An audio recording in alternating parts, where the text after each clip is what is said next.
Good evening. It's good to be with you again. I welcome you with all my heart. Always remember that this is Satsang. It is not a lecture or a sermon or a speech. It is not Robert speaking to a group of disciples or students or whatever you want to call yourself. It is consciousness speaking to consciousness. And since there is only one consciousness, you are actually speaking what I am speaking. You are feeling what I am feeling. There is only oneness, absolute reality, and you are that.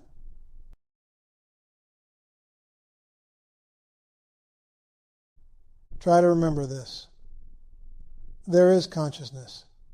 What you think you are, male or female, whatever your name may be, forget about that for a while. Do not question it. Do not analyze it. Just allow it to take over, the presence, the power. It starts within your heart and begins to spread all through your body, encompassing your body.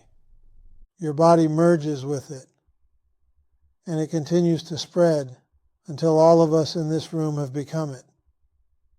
We're no longer human. We have become it.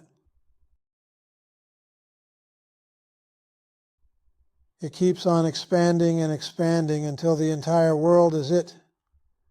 It keeps on expanding until all the galaxies, planets, stars, and solar systems are it. It keeps on expanding until the entire universe is it. There is no longer anything that is separate from it. Everything is it. We may call it consciousness, the self, absolute reality. This is it.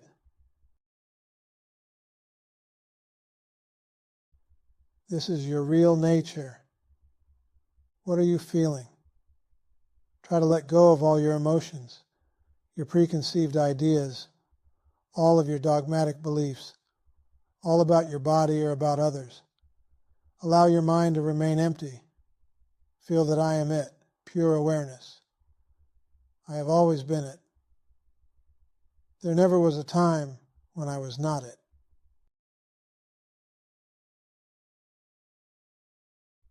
The appearance of the body cannot fool me any longer.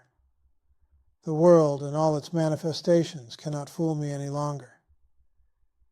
The universe with its planets, galaxies, and solar systems cannot fool me any longer.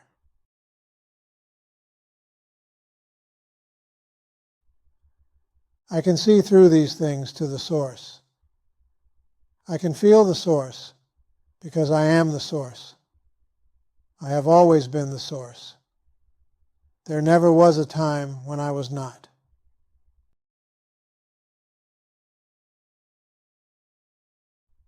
As far as thoughts are concerned, they do not exist.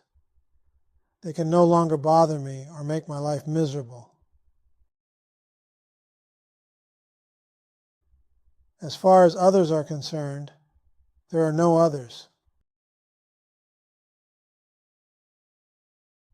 There is only the source. I can no longer be deceived. There is no thing that has ever transpired in my life that can hurt me. I forgive everyone and everything, and especially myself.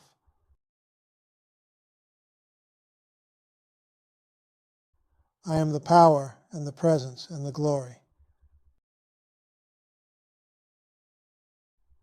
If I am that, so is everybody else. So is everything else. All is well.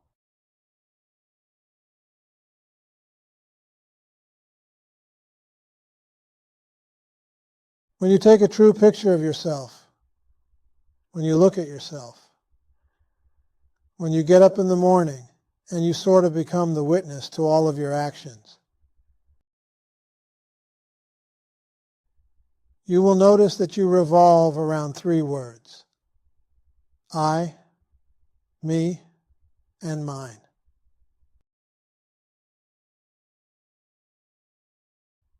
There is usually never a moment in your material life when you do not use these words. If every time you said I, you were aware of what it really means, that would be a different story. But unfortunately, we do not use I that way. When we refer to I, we're talking about the body. We say, I feel wonderful, I feel sick, I feel happy, I feel sad, I feel this, I feel that. We also say, this is mine, this belongs to me. No one else can have it. It's mine alone. Me, mine, I. We're always involved with those three words, aren't we? And this is what keeps us human. This is what keeps us back from realization. Those three words. It would be difficult to speak without those words. For instance, instead of saying, I feel good, you'd have to say, feel good. Instead of saying, I feel sick, you'd have to say, feel sick. Instead of saying, I feel depressed, you'd have to say, feel depressed. Instead of saying, this is mine, you would say, this is. Instead of saying, I am angry, you would say, angry. It would make you sound ridiculous, but at the same time it would make you understand that you are not that I. You are not the mind. You will immediately catch yourself and realize when you say I, you have to be very careful what you say after that. For I can never be sick. I can never know anything unhappy or happy, good or bad, rich or poor. I is beyond all those things. I is consciousness. I is God. I is pure awareness.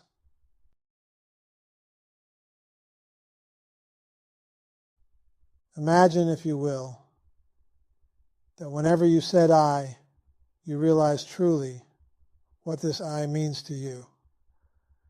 You're no longer speaking of the small I, the body I, the I that does not exist.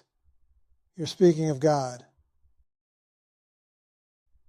Whenever you say I, you're speaking of God. Therefore, if you said I am sick, that's blasphemy. How can God be sick? If you say I am unhappy, same thing. How can this thing called God be unhappy? Even if you say I am happy, how can God be happy according to human standards?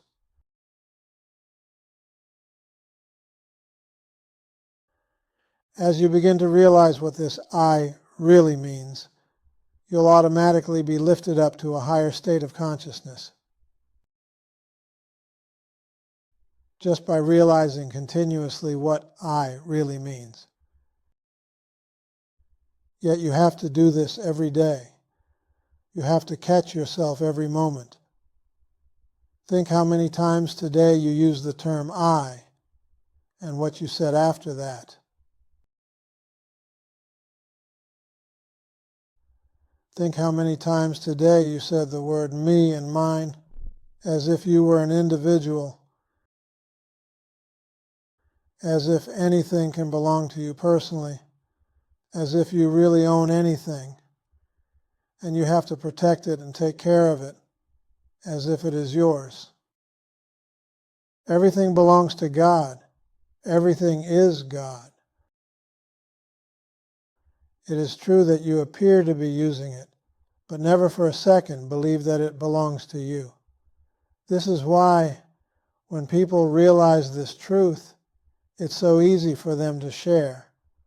But when one believes they are the body, then they have to hoard and hold on to something and fight for their existence and stick up for their rights. Is it any wonder that you don't wake up? How can you wake up when you're fighting for your rights as a human body? When you're trying to protect the things that you think you own? This is Maya, total Maya, the belief that you own something, that you are something. It's all an illusion. There is only God. There is only consciousness. Everything else is an appearance.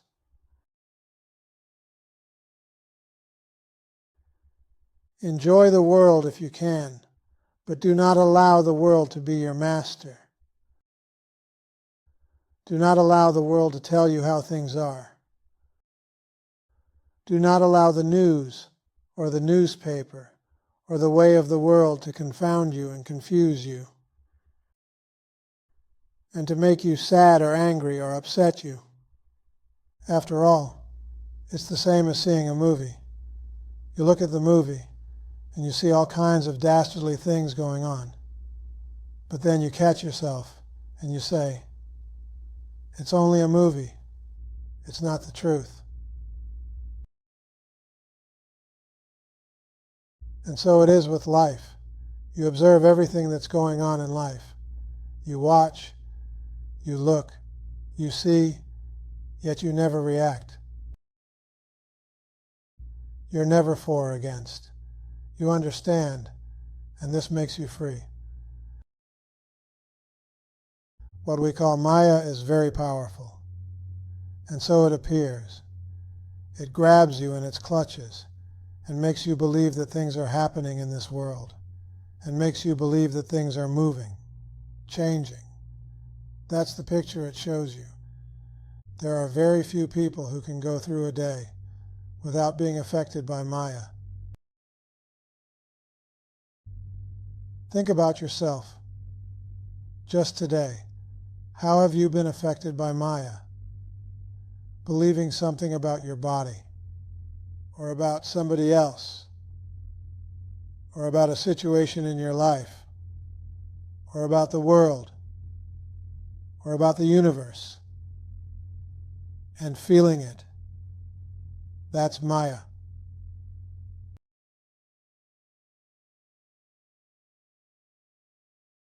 Here's an example.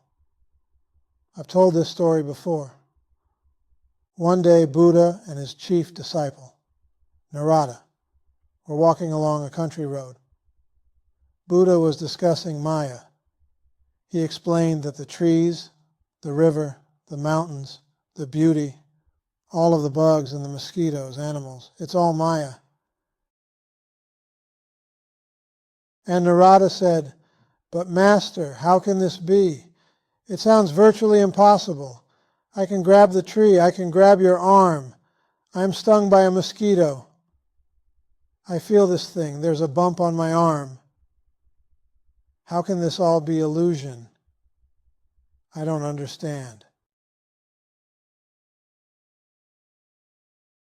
And Buddha said, "I'm thirsty. Go get me a glass of water." There was a town nearby, so Narada went to the town and knocked at the door of the first house he saw. An old lady opened the door. She said, "What do you want?" Narada said, "My master would like a glass of water." She looked him over and saw that he was handsome, well-built, and healthy, and she said, "Come on in." He went into her house, and there was a beautiful lady sitting on a chair. The woman said, "This is my daughter. Isn't she beautiful?" Narada was astounded at her beauty. He said, "She is the most beautiful girl I've ever seen." The old lady said, "How would you like to marry her?" And Narada said, "Why not?" So he married the girl. They had a big wedding, and all the people in the village came. The next day he got a job. He was a potter by trade, and he made beautiful pots out of clay. He did this for a living. After the first year, they had a child, and he was able to afford a beautiful house.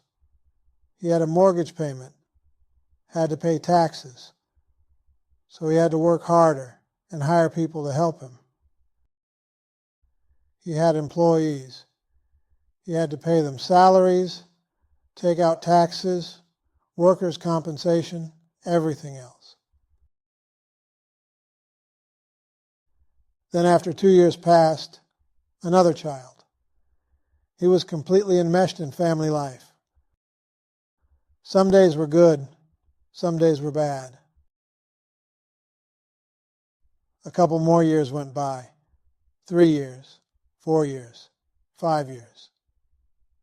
One day there was a big hurricane, a very powerful hurricane, that came into the town. The place was getting flooded. Narada said, "What are we going to do?" All his furniture was being ruined. Everything he believed he owned was getting wet, totally ruined. He took his family up onto the roof. There was a clothesline on the roof. They all hung onto the clothesline. The hurricane became stronger and stronger. His mother-in-law was washed away by the flood. Narada said, "I guess we didn't need her anyway. She was old." But the hurricane was still very strong, and his wife and 2 children were holding on. One of the children was washed away, and Narada became very distraught. But he was holding on with his wife. Then the other child was washed away. He became very upset, but he said to himself, "At least I have my wife. We can have more children."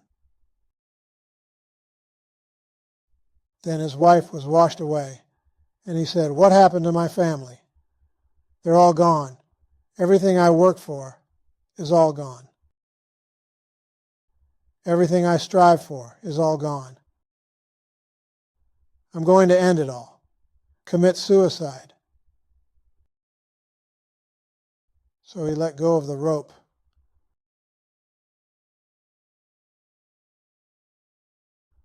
The next moment, he found himself sitting next to Buddha with a glass of water. He looked at Buddha, and Buddha said, "It's about time you brought me my water." So Narada looked at him and said, "Now I understand what Maya is." This is just like us. We become so enmeshed in the world. We think things are real. Everything bothers us. We become angry. We become upset. But the truth is, you are not Maya. You are absolute reality. You are total awareness. You are the self. Know who you are and wake up. Awaken and be free.